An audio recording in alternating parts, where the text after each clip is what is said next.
Let's return to This Week in America. Here's your host, Rick Bratton. Welcome back, everybody, coast to coast, This Week in America. The United States Air Force gave a 17-year-old West Virginia hillbilly, a high school dropout, a battery of aptitude tests, and determined he could be a Tin Man. And it wasn't easy. Only 7 graduated ATC school out of 22. Now, after a year of intensive training at a high-traffic air traffic control tower, Stephen G. Morris became a Tin Man, an air traffic controller who can move heavy aircraft safely and expeditiously. After 27 years as a Tin Man, Stephen became the director of a Fortune 100 company and a senior vice president at the 4th largest integrated facility management company in the U.S. However, his biggest lifetime achievement will always be his time as a Tin Man.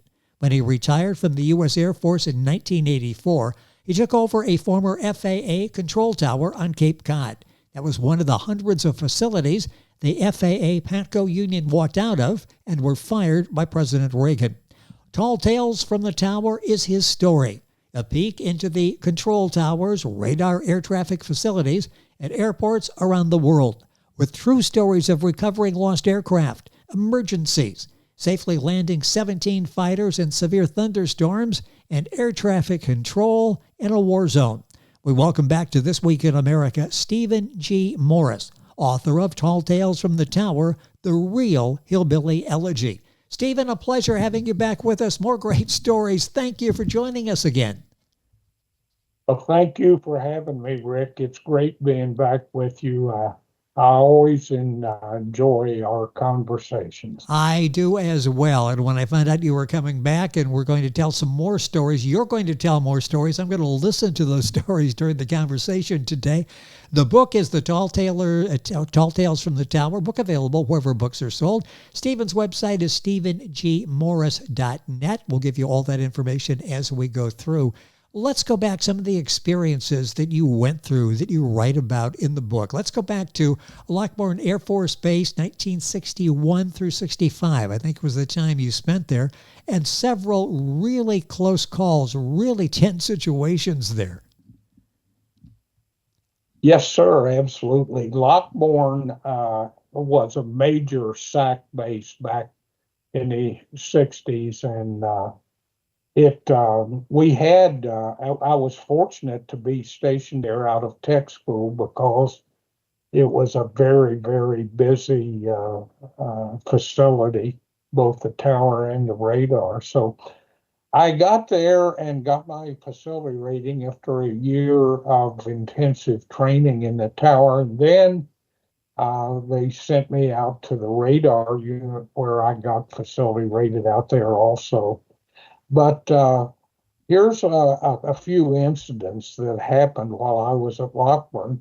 We had a Cessna 150. By the way, we had parallel runways that were 12,000 feet long to accommodate the bombers and the tankers that landed and took off there. An average runway civilian would be 9,000, but we had 12,000-foot runways, parallels with 1,000-foot overruns at each end. So they were pretty large runways. Incidentally, today, Lockbourne is Rickenbacker International Airport, and of course, SAC is no longer there. So I'm in the tower one day. I'm a young guy. I'm probably 18 or 19.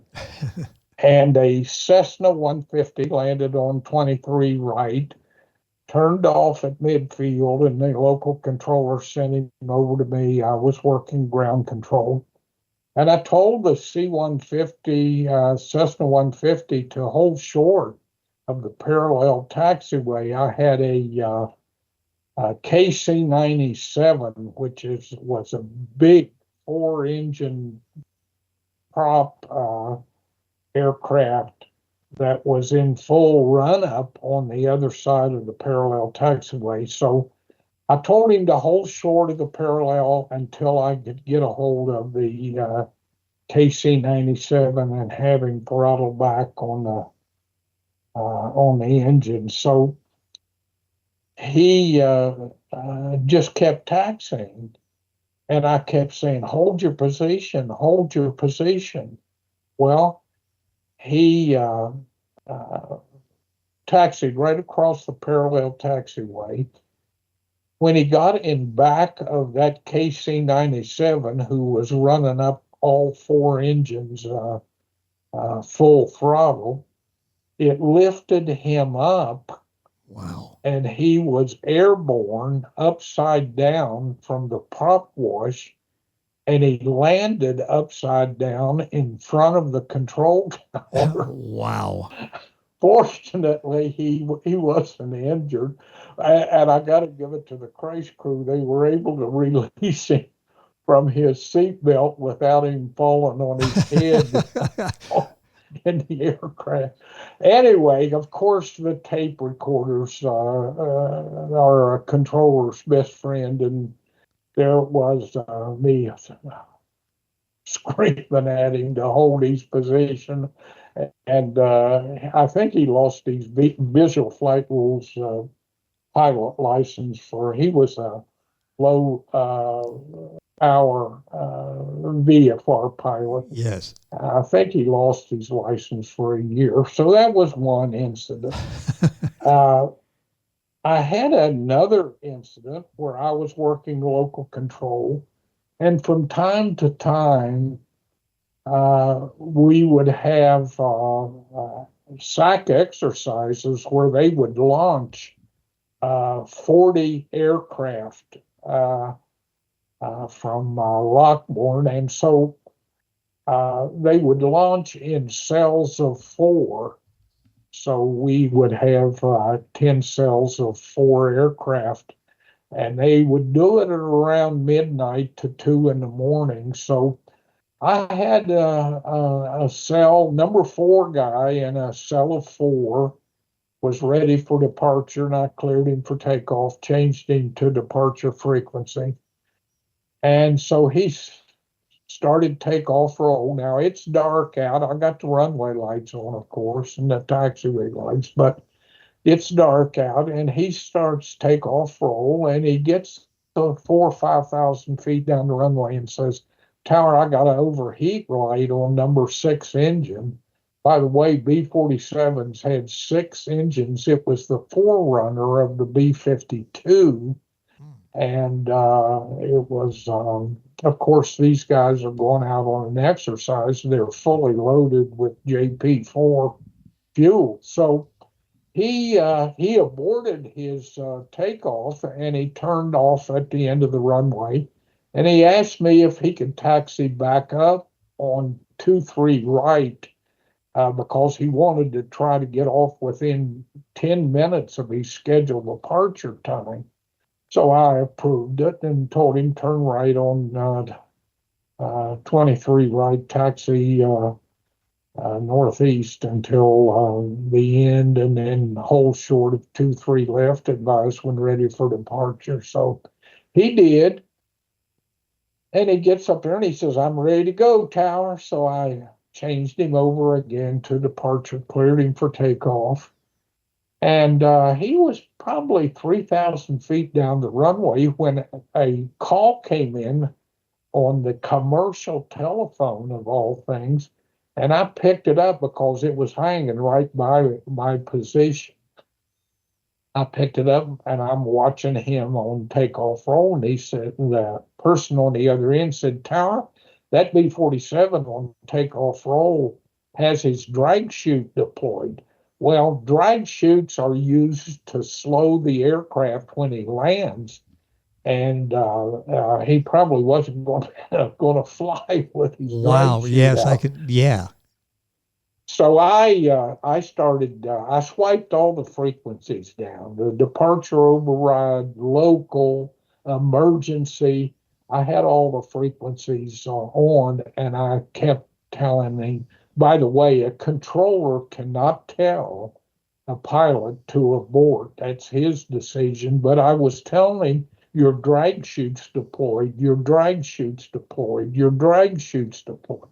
Well, he got airborne, I guess, 50, 60 feet in the air, came back down on the runway, ran off the end of the runway, through the fence at the back gate, and about 3-4 minutes after that, there was a 300 or 400 foot plane from where the aircraft caught fire.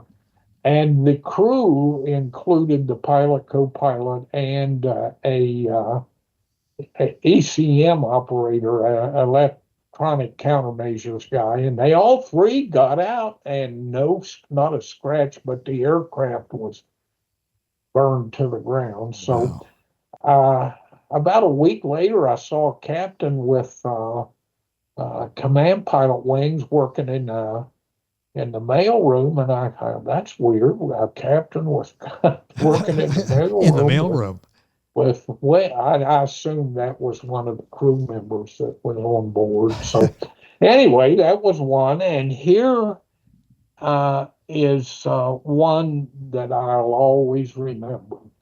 I mentioned I got my FAA facility rating in the tower, and then I was sent over to the GCA radar unit to get my facility rating. And while I was in the GCA unit, I came to work on a midnight shift, and the weather was so bad you couldn't see. This is Lockburn Air Force Base, Ohio, about 30 miles south of Columbus. Anyway, the Columbus area, yes. It was horrible. It was what we call wax-off, indefinite ceiling, obscured, ceiling zero, visibility zero, blowing snow, blowing snow, and fog. And it was, of course, well below precision radar minimum. So we get to work at the radar unit, and I figured, well, there ain't going to be much traffic tonight. Well, we're socked in. So our supervisor briefed my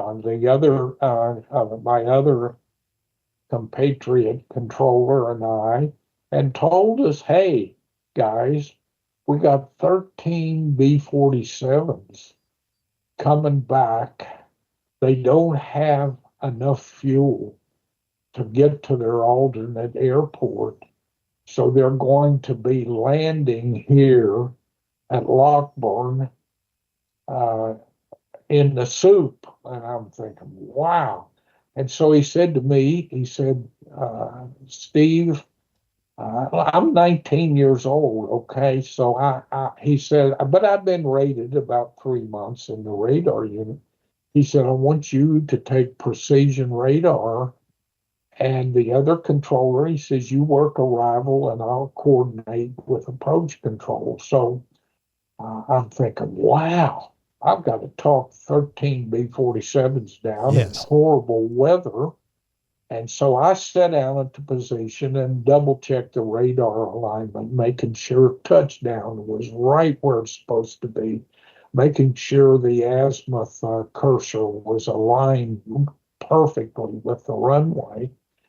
And so here they come. And so my supervisor says, instead of turning the guys loose over the end of the runway, you need to keep talking them down till touchdown, which is about 750 to 1,000 feet from the approach end of the runway. So I'm talking these, and I talked all 13 down with no missed approaches. So what a relief. Well, about an hour after the last one landed, by the way, when these guys landed, the visibility was so bad, when they turned off the runway at the end, a follow me truck had to lead them to parking. They couldn't see enough to even taxi to their own parking space. So anyway, about an hour after they were all down, there was a knock on the radar door, and I opened the door, and it was a captain in his flight suit, and he said to me, he said, did you make the precision approaches tonight? I said, yes, sir. He said, well, he says, I want to tell you, uh, I did not see the runway center line lighting, the runway center line lighting until you said over touchdown. And he said, wow, what a job you did. And he said, I brought you a bottle of Jack Daniels. And he handed me the bottle and we talked a little bit and he left. And my supervisor grabbed the bottle and said, give me that. You're too young to drink. You couldn't even drink and that it. was true back in the 60s. I was going to say, yes. Drinking age was 21. I remember it well. Anyway, that was one experience. That was a good experience for a young guy. Boy, that's for sure. And I had some more, if you want me to tell you about them, from Lockbourne. After 4 years there, I was assigned to Lodges Field over in the Azores, Portugal. Now, the Azores are 9 islands that are located in the North Atlantic, and the island that Lodges is on, which is a major base that supports Europe. So, you know, back in the 60s, we had a lot of prop aircraft that couldn't make the entire trek to Europe, so they would land at Lodges and get refueled and press on. So anyway, I was working in the control. I was dual rated over there also, but I was working in the control tower by myself, and there was one aircraft on the strip board. It was a C-118 out of Dover, Delaware. Well, he was overdue, and he kept overdue. So I made an emergency communications check to see if anyone was talking to this guy.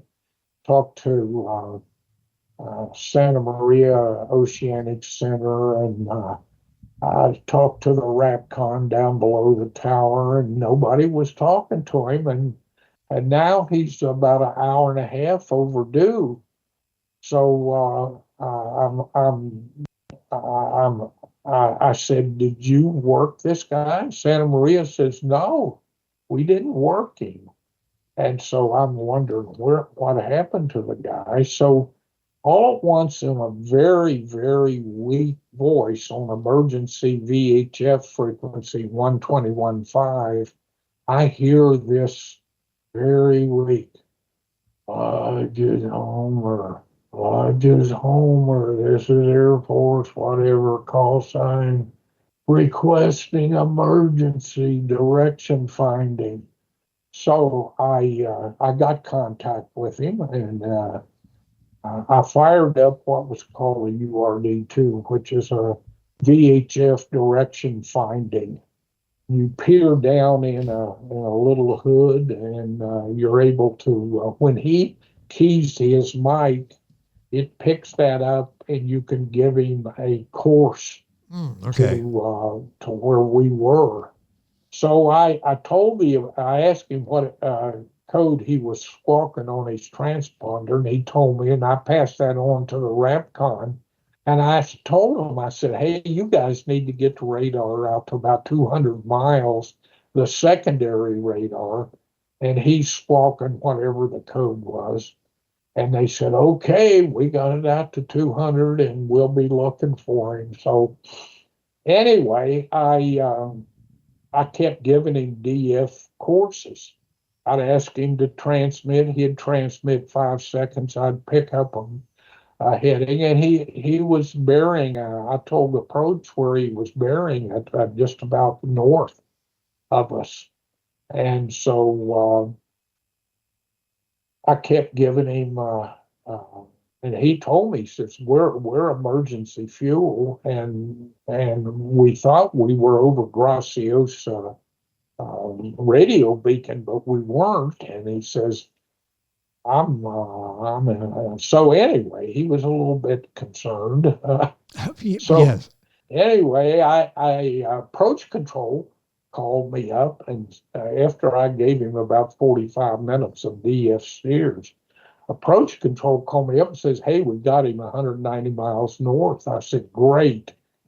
And I was working him on emergency frequency 121.5, so I just said, go ahead, take it. So they did. They vectored him in, and he landed, and they sticked his tanks and couldn't find any fuel on the stick. So that's how low he was on fuel. So after he got on the ground, he called me up on the phone and said, "Hey, are you the guy that did the DF for me?" I said, "Yeah." He says, "Well, when do you get off?" I said, "I get off in about an hour." He said, "Well, can I meet you at the bowling alley? I want to meet you and buy you breakfast." I said, "Sure." So we did. So that was a saved C-180. Yeah, I was going to say that's almost another Jack Daniels moment, isn't it? When you do something like that. We've got time for a couple of more of these experiences. Our guest on the program is Stephen G. Morris. His book is Tall Tales from the Tower, The Real Hillbilly Elegy. The book is available wherever books are sold, directed to Amazon, and to Stephen's website, stephengmorris.net. I will give you this at the conclusion of the program. And of course, is on our website, thisweekinamerica.us. Stephen, a couple more stories here. I love these, and you're doing a great job bringing these back to life again. And these were tense moments, weren't they?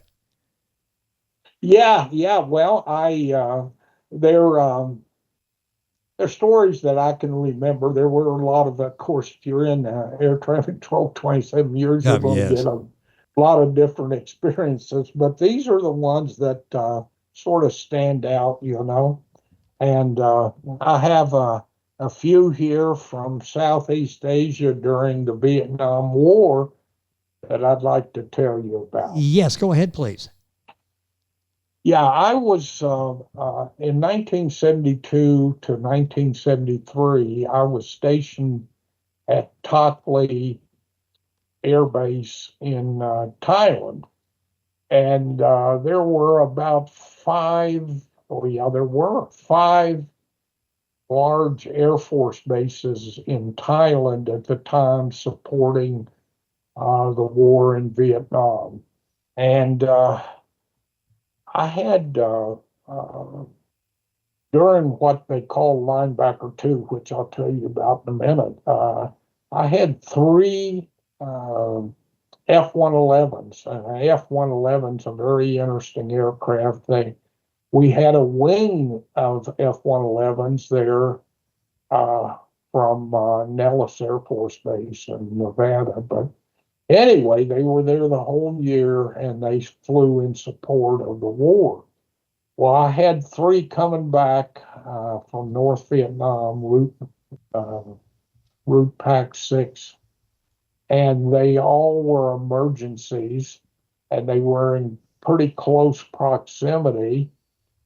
And they all said, "Hey, we need to take the barrier," which is an aircraft arresting system. And let me sort of explain that to you. It's at Tak Lee, we had three aircraft barrier arresting systems.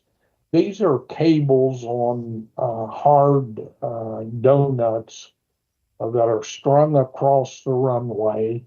They're about probably 3-4 inches, maybe above the runway, and they're designed, and they run into on each side of the runway to a B-52 brake drum, and an aircraft can take that barrier with his tail hook, and it'll slow him from those B-52 drums. Okay. Now, when you have a guy take the barrier, after he is stopped, the barrier crew has to get onto the runway, unhook him, and then rewind the barrier, and then he can taxi off the runway.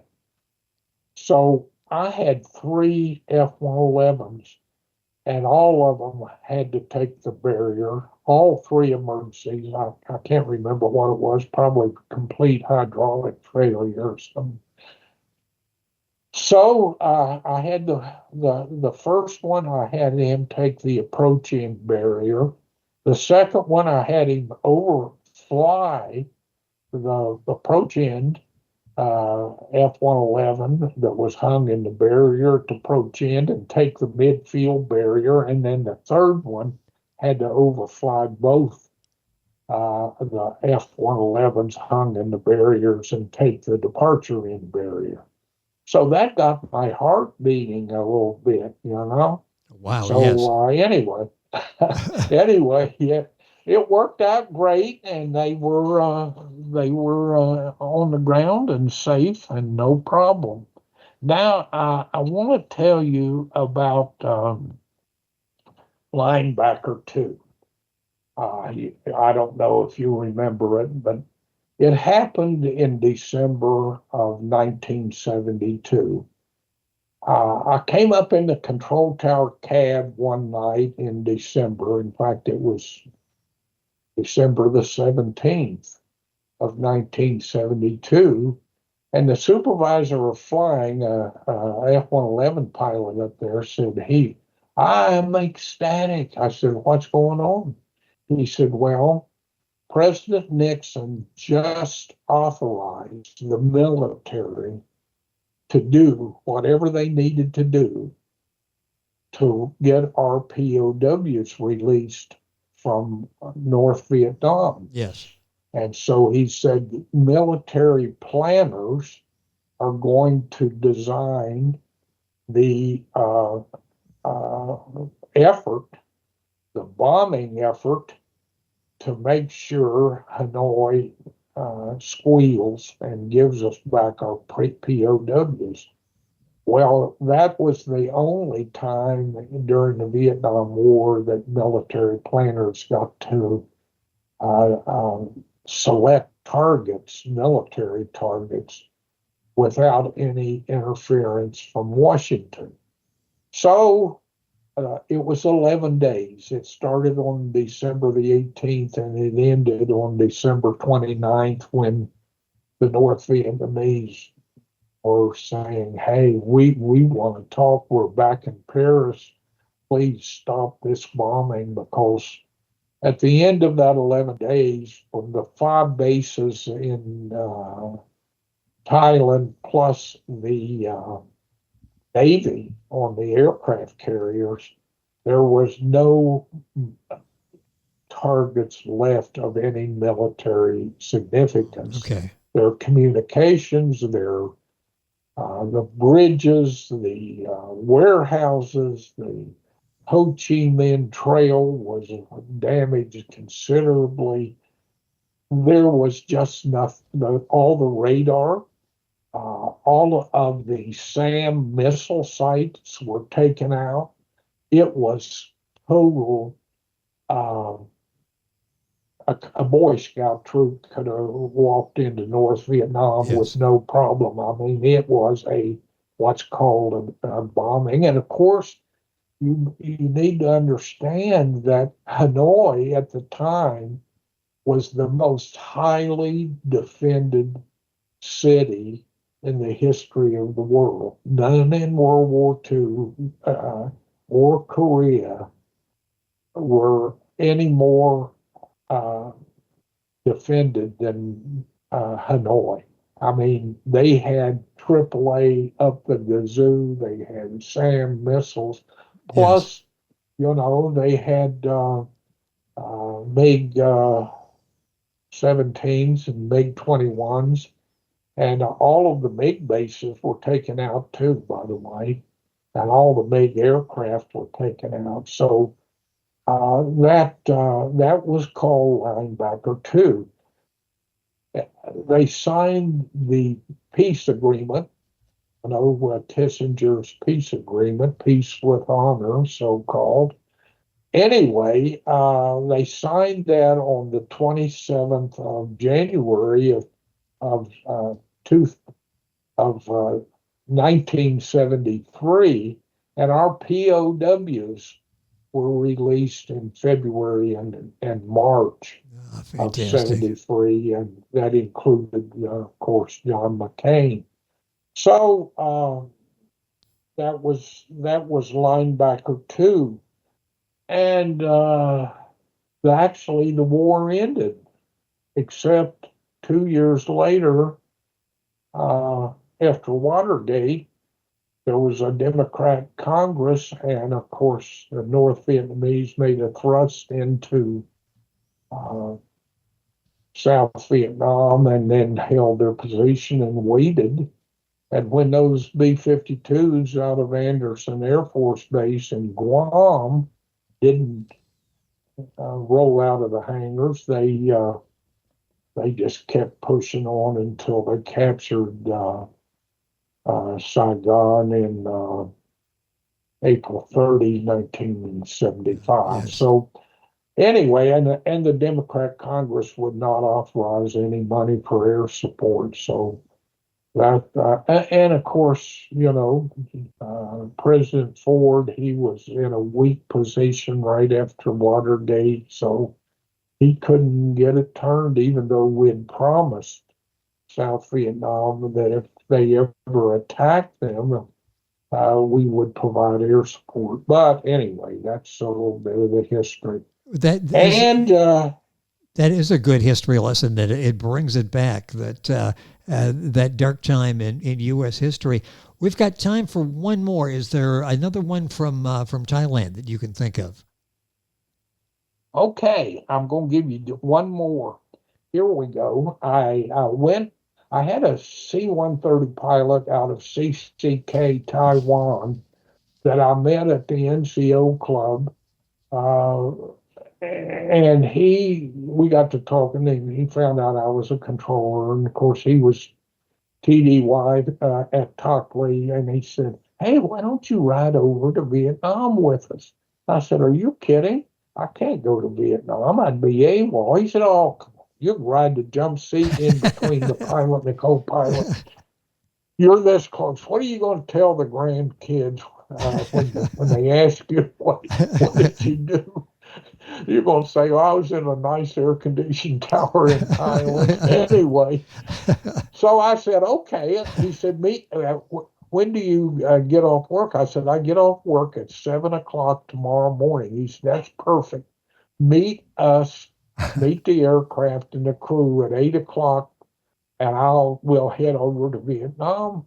And I said, "Well, okay." So like a dummy, I showed up, and they had me on the manifest, and then we got in the airplane. They fired up that big old 4-engine turboprop C-130, the best airplane in the world, in my opinion. Anyway, we got airborne, and I have my headset on so I can hear him on the intercom when he's talking to the co-pilot. Tells the co-pilot, "We're going to land at Kontum," and he said, "We're probably going to take ground fire, so we need to set up a 4-degree glide path and we need to come in fast, and we're going to land on a 3,000-foot temporary runway." And I'm like, "My God, what's going on here?" So anyway, he sets it up. I looked down at that postage stamp runway, and I said, "There's no way." Well, we landed. He landed. As soon as he got over the approach into that runway, he reversed both those turboprops, and I think I still have a mark on my stomach from the belt, Oh, yes. getting stopped. And so we left there. Well, I'm thinking we probably are picking up gold bullion after this. He says, "No, we're picking up 14 pallets. I said, "What's on them?" He said, "Nothing. Those pallets are expensive. They're aluminum pallets, reinforced." So anyway, Wow. a Marine loaded them on the back of the 130, and we took off and went over to Phan Rang. And then we came back to Tan Son Nhut, which is probably the biggest Air Force base in South Vietnam at the time. And so we left, had lunch at Tan Son Nhut, and jumped in the aircraft, and were headed back to Tok Lee. It just so happens that if you fly from Tan Son Nhut directly to Tok Lee, you're going to pass over Phnom Penh, Cambodia. So the pilot says to me, he says, "Hey, look out over to the right. That's Phnom Penh." So I look out the window over there and I see flashes on the ground. And I said, what are those flashes on the ground? Is that ammo dumps going up or what is it? And he said, oh no, that's anti-aircraft artillery muzzle flashes. And I said, the dumbest thing I ever said in my life. I said, well, who were they shooting at? And he looks all around in the air outside and says, oh gosh, it must be us. Must be us. And they both started laughing until tears ran down their face, you know. And so we got back to the Talkley. I said, well, everybody gets lucky every now and then. So anyway, we got back to Talkley. So those are my... those are great stories, and concluding with AWOL to Vietnam. All these stories, so much more. You'll love the book. It's called Tall Tales from the Tower, The Real Hillbilly Elegy by Stephen G. Morris. His website, very simple. His name, StephenGMorris.net. Book available, Amazon, all the usual places. My thanks to King Pages Press. That's Stephen's marketing consultant for arranging this conversation once again today. Stephen, I know we've only touched the surface. Hopefully we can do this again. So many great stories. You bring them to life. A touch of history as well as what you went through, and what a career you had in the air traffic control tower as a tin man. Thank you once again for joining us on the program. Love having you. Thank you. Well, thank you, Rick. I always enjoyed talking with you, and when I get to tell war stories, I like that. You know how old us old guys are. We like to tell those war stories. Well, I like to hear them. Anyway. I like to hear them. So this is good, and hopefully we can do this part 3 with Stephen. The book is available again wherever books are sold. The book is very simple. It's called Tall Tales from the Tower, The Real Hillbilly Elegy by Stephen G. Morris. His website, StephenGMorris.net, and all this on our website, thisweekinamerica.us. You're listening to This Week in America, and we're back after these messages. This Week in America is online. You can visit our website, thisweekinamerica.us. Scott Pinkerton, associate producer of This Week in America. Jay Anderson, segment producer. Ben Watson, webmaster. Otto Bechet, director of engineering and TV production. This Week in America produced and is a trademark of Blue Funk Broadcasting, LLC. For information on all of our guests and to listen to this week's show, our website again at thisweekinamerica.us. And I'm Sean Bratton, executive producer of This Week in America.